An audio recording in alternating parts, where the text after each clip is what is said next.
Olá, meus queridos alunos da Tia Dênia. Estou passando aqui para a gente fazer agora uma revisão de história para a nossa provinha que vai acontecer na quinta-feira. Estamos finalmente terminando, depois da de história, só falta de ciências, tá? E vocês estão indo muito bem. Parabéns a todos. Mas vamos lá. Vamos revisar sobre o assunto do folclore brasileiro, uma data que é comemorada em nosso país todo dia 22 de agosto. Desde 1965, faz bastante tempo, foi através de um decreto federal que a partir dessa data passou-se a comemorar o Dia do Folclore no Brasil. Em todo o Brasil e em todas as regiões. Mas talvez você está perguntando aí, mas tia, o que é folclore mesmo? Então vamos relembrar. Folclore é o conjunto. Se você pensa em conjunto, pensa em várias coisas, né? Conjunto de tradições, de culturas, de lendas, crenças e muito mais, né? De um país. Tudo isso forma o folclore do Brasil. São aquelas tradições, aqueles costumes que a gente vai trazendo, que a gente aprendeu com a nossa veio da nossa bisavó, que ela ensinou para nossa avó, que a nossa avó ensinou para nossa mãe, que a nossa mãe nos ensinou. Então são conhecimentos que são passados de geração em geração. Um vai passando para o outro, tá? Então, o folclore, ele pode ser percebido, como eu falei, que ele é um conjunto, eles são várias coisas. Ele pode ser percebido tanto na alimentação, como, por exemplo, nós temos aqui a foto de uma feijoada. A feijoada, ela é muito brasileira.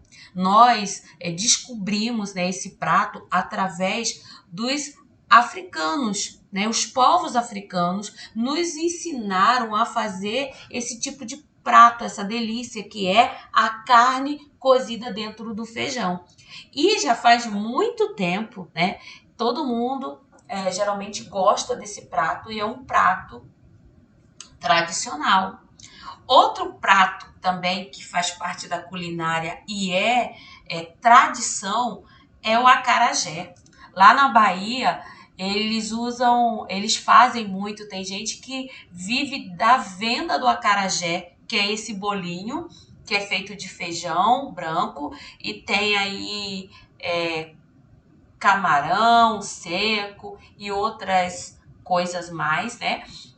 Dizem que é muito gostoso, eu não tive a oportunidade de experimentar ainda, mas dizem que é uma delícia, tá? Então também é um prato, é um tipo de comida que vai estar no nosso meio já faz muito tempo e foi passado de geração em geração. Além disso, nós temos o artesanato. Olha só, nós temos aqui uma moça fazendo um crochê.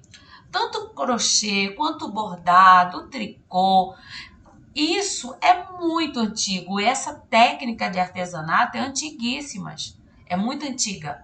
Foi passado de geração em geração.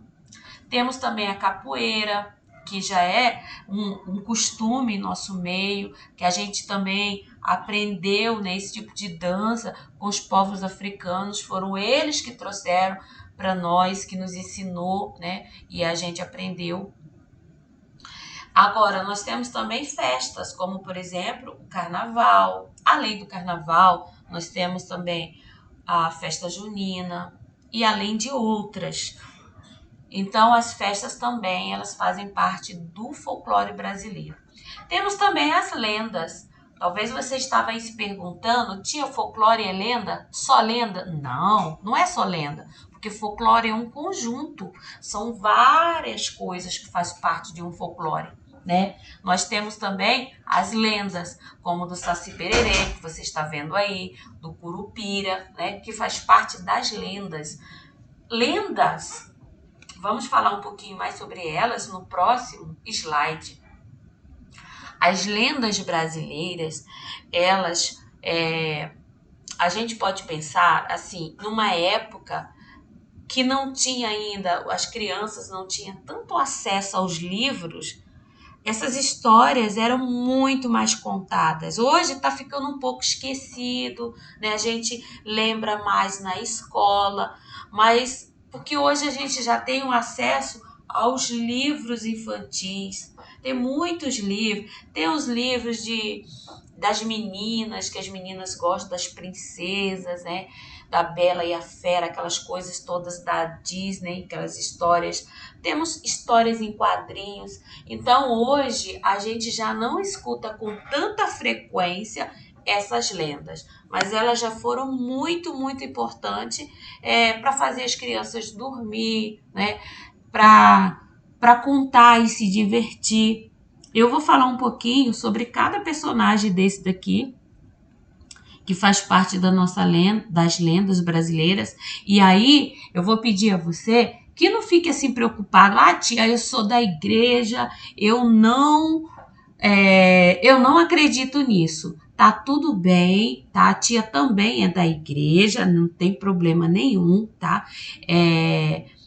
Essas lendas são só histórias inventadas, tá? São histórias inventadas, histórias criadas. E você não precisa ter fé nisso. Se você não quer, você não é obrigado. É só para a gente conhecer, tá bom? Que as lendas, elas existem, a gente precisa conhecer, tá? Mas não fica preocupado com isso, não. Nós temos a história da Cuca. A Cuca é uma idosa que tem a aparência de jacaré e ela geralmente era contada essa história para amedrontar as crianças que não queriam dormir. Que se as crianças não dormissem, a Cuca vinha pegar, né? Então era uma história contada muito antigamente para assustar as crianças. Infelizmente, né, tinha essa questão. Porque hoje, se a gente pensar, tem outras formas, né, de fazer uma criança dormir, ou talvez a criança não tá muito legal, né, e tá sem sono, ou não tá passando bem, e por isso que a criança não dorme. E aí fazer a criança ficar com medo para dormir, será que é uma história? Será que é o mais indicado contar essa história? Né? Temos também uma outra história, que é a história do Saci Pererê, que é esse aqui, que é um menino negro muito levado, que ele fazia muitas coisas muitas travessuras nas fazendas, né? Ele, como por exemplo, ele fazia a comida queimar, ele espantava o gado, assustava os viajantes solitários, ele dava nó nas crinas do cavalo, isso é o que dizem.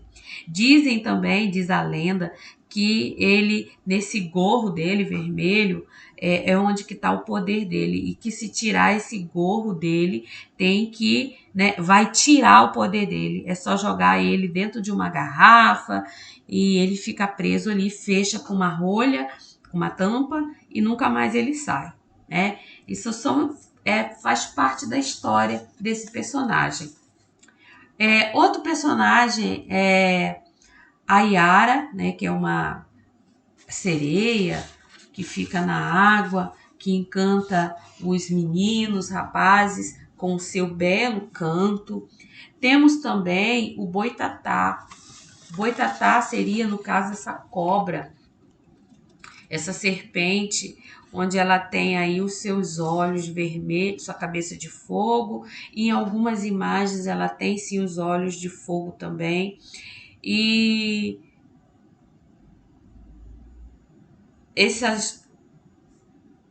diz a lenda que em um certo tempo as matas ficaram na escuridão e sem luz do sol, as enchentes causadas por várias tempestades que caíram, provocaram a morte de muitos animais.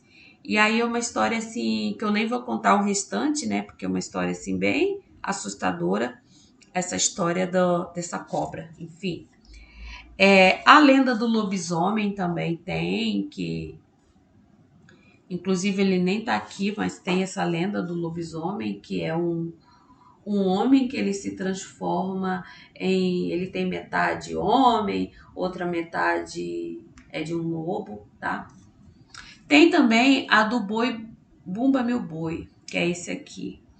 Diz a lenda que um fazendeiro possuía um boi que muito bonito, ele era muito bonito e que ele sabia dançar muito bem. E um dia a esposa do fazendeiro estava grávida, com desejo, deu vontade de comer a língua do boi. E aí o fazendeiro, para agradar sua esposa, foi lá e pegou a língua do boi, cortou a língua do boi para a esposa dele comer, cozida, sei lá como é que foi. Mas aí o animal acabou ficando assim muito doente e o dono do boi, querendo saber o que tinha acontecido e tal, ficou muito furioso. E aí depois acaba que o boi ele não morreu, ficou bem, foi tudo resolvido, tá? É mais ou menos essa história. Mas enfim, vamos lá. A palavra folclore, ela significa, ela vem da junção de duas palavras. O folk quer dizer povo, e clore, o lore, quer dizer conhecimento. Então a palavra folclore significa conhecimento popular, ou seja, conhecimento do povo. É o conhecimento do povo que é passado de geração em geração, tá? Então nós temos aqui também a contribuição muito importante dos negros e dos índios, dos indígenas, né? Que hoje a tia já falou para vocês que a gente não chama mais índios, a gente chama indígenas, tá? Os negros e os indígenas, eles tiveram uma importância muito grande para a nossa cultura, porque eles trouxeram muitos conhecimentos para a gente. Por exemplo, a dança capoeira foi trazida, né, dos povos negros, dos africanos, né? Temos também esse costume que nós temos hoje de deitar em uma rede, a gente aprendeu com os povos indígenas. Então foram muitos costumes que eles passaram para a gente que a gente acaba, né, utilizando hoje em dia. Tá bom, meus amores, eu fico por aqui. Quinta-feira te espero na escola para a gente fazer a nossa avaliação e tirar nota 10. Grande abraço e até amanhã.